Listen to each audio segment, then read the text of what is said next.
Hello বন্ধুরা, কেমন আছেন? আশা করি ভালো আছেন, ভালো থাকবেন। তো আজকে আমি আপনাদের সঙ্গে একটা রেসিপি শেয়ার করব। সয়াবিনের ভর্তা।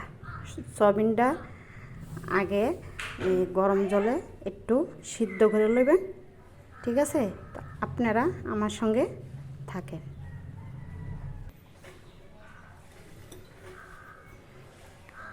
হ্যালো বন্ধুরা, কেমন আছেন? আশা করি ভালো আছেন, ভালো থাকবেন ঠাকুরের কৃপা।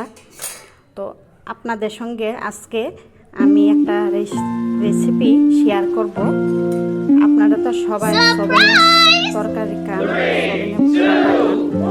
সয়াবিন কীভাবে ভর্তা বানিয়ে খাইবেন, তো এটা আপনাদের সঙ্গে শেয়ার করব। আমার সঙ্গে পাশে থাকেন। আমি এটার সঙ্গে একটু বাঁশের কুড়ো